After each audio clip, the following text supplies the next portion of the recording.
আমি ওসব নোংরা জিনিসপত্র করতে পারবো না। এটা সুইমিং কস্টিউম, এটা পরেই সাঁতার কাটতে হয়। বললাম তো এসব পরবো না, কেন করে আমি শাড়ি কিংবা এগুলো পরে থাকবো। হ্যাঁ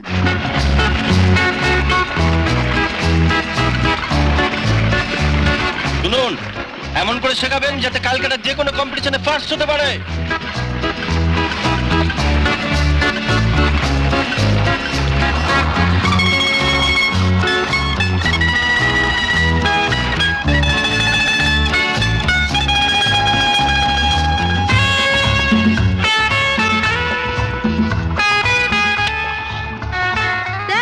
সর্বনাশ হয়ে গেল। কি হয়েছে নাকি? ঠিক খেয়াল করিনি, মিনতি দেবী এগাতে গিয়ে হাত ফসকে বেরিয়ে গেল।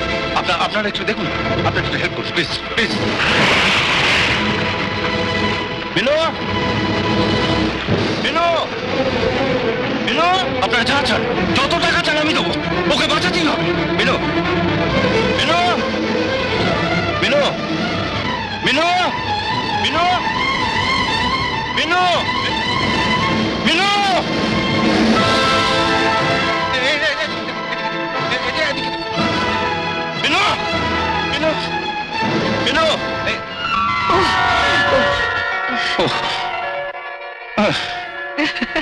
আপনি কি বোকা, একটা গ্রামের মেয়েকে সাঁতার শেখাচ্ছেন? গ্রামে নয় পুল নেই, কিন্তু পুকুর তো আছে। আমি এইটুকু বয়স থেকে সাঁতার কাটছি। রাখবো না কেন বলুন? সেই দীঘা থেকে ফেরার পর থেকে দেখছি আপনি ছলচাতুরি করে অলোককে আমার থেকে দূরে সরাতে চাইছেন। এখানে তুমি ভুল করছো রূপালী। আমি অলোককে তোমার কাছ থেকে দূরে সরিয়ে দিতে চাইনি, আমি চেয়েছিলাম তোমাকে অলোকের কাছ থেকে দূরে সরিয়ে দিতে। আপনার কথা ঠিক আমি বুঝতে পারছি না স্যার। তুমি বুদ্ধিমতী মেয়ে বলে আমার বিশ্বাস ছিল,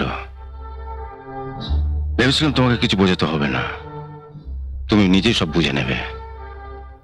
কিন্তু বুঝলে না বলে অলোককে কাজে নামে বাইরে পাঠিয়ে তোমাকে ডেকে পাঠালাম। আমার অফিসে এত মেয়ে থাকা সত্ত্বেও আমি তোমাকে বেছে আমার ঘরে আমার চোখের সামনে এনে বসালাম। ভেবেছিলাম আমার চোখের সামনে থেকে তুমি আমার চোখের ভাষা বুঝতে পারবে, আমি তোমাকে নিয়ে ঘর বাঁধার স্বপ্ন দেখছি। ভেবেছিলাম তুমি আমাকে ছুটে এসে বলবে, স্যার এই কাঁচের পার্টিশনটা ভেঙে ফেলা যায় না। পার্টিশন না ভেঙে তুমি আমার বুকটা ভেঙে চুরমার করে দিলে, আর আমাকে বাধ্য করলে ব্যথা বলতে কয়েক মাসের জন্য কলকাতার বাইরে পালিয়ে যেতে। মিনতির 14 বছরের ভালোবাসা যে মাত্র 3 মাসের মধ্যে অস্বীকার করে, তুমি তাকে বিশ্বাস করলে। অথচ আমি কত আশা নিয়ে। আমি কোম্পানির মালিক, তাই আমার বুক ফাটলেও মুখ ফুটে মনের কথাটা বলতে পারিনি। আমার বিশ্বাস ছিল মেয়েরা পুরুষের মন বুঝতে পারে, আর সেই আশা নিয়ে আমি বসেছিলাম কবে তুমি আমাকে তোমার নিজের করে কাছে টেনে নেবে। অবশ্য এখন এসব কথা বলে তোমাকে কোনো লাভ নেই, কারণ শুনেছি তুমি খুব শীঘ্রই অলোককে বিয়ে করছো। না স্যার, বিয়ে করার হলে তো কবেই আমি অলোককে বিয়ে করে ফেলতাম। ও তো রোজই একবার করে বিয়ের কথা বলে। দেখো রূপালী, তোমাকে ভালো লাগে বলেই কখনো বলবো না যে অলোককে ছেড়ে তুমি আমাকে বিয়ে করো। কি যে বলেন স্যার, কোথায় অলোক আর কোথায় আপনি? আমি আজই অলোককে বলবো। কি বলবে না বলবে সেটা তোমার ব্যাপার। আমি আজই আবার কলকাতা বাইরে যাব, ফিরে এসে যদি দেখি তুমি আমার কথা ভাবছো, তাহলে না হয় একটা ভালো দিনক্ষণ দেখে। আপনি নিশ্চিন্তে যান স্যার, ফিরে এসে দেখবেন অলোকের সঙ্গে আমার আর কোনো সম্পর্ক থাকবে না। আজ অফিস থেকে বেরোবার সময় একবার ডাকুন না। রূপালী, আরে কি হলো? ওদিকে যাচ্ছ কোথায়? তুমি তো জানো আমার গাড়ি থাকে এইদিকে। তোমার গাড়ি ওদিকে আর আমার বাড়ি হাওড়ায়। আমি বাড়ি যাচ্ছি। রাহুলের পার্টিতে যাবে না? রাহুলের পার্টিতে কেন? তোমার সঙ্গে আমি আর কোথাও যাব না। কেন? আমি ভেবে দেখলাম ছোটবেলা থেকে মেলামেশা করার পরও তুমি যখন মিনতিকে ছাড়তে পেরেছো, আমায় তো তুমি যখন তখন ছেড়ে দেবে। কোথায় মিনু আর কোথায় তুমি? তোমার সঙ্গে কোনো গেঁয়ো মেয়ের তুলনা হয়? ও ওকে নিয়ে কোনো পার্টিতে যাওয়া যায়?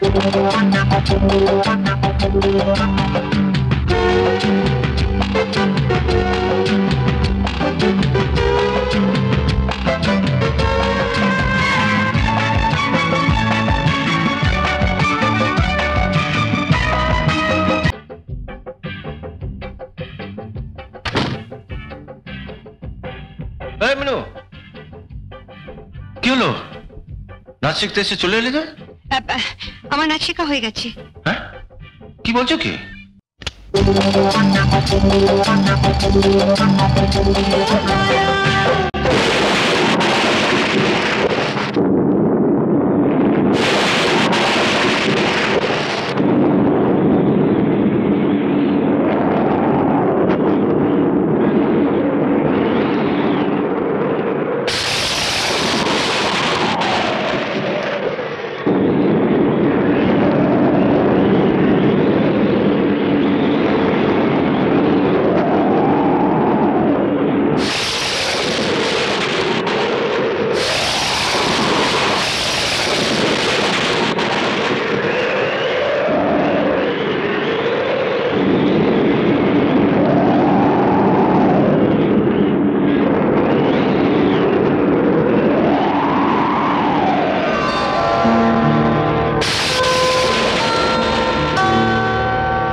এমন আরো অনেক ভিডিও দেখতে এই চ্যানেলটি সাবস্ক্রাইব করে নিন এবং পাশের বেল আইকনটি প্রেস করে দিন।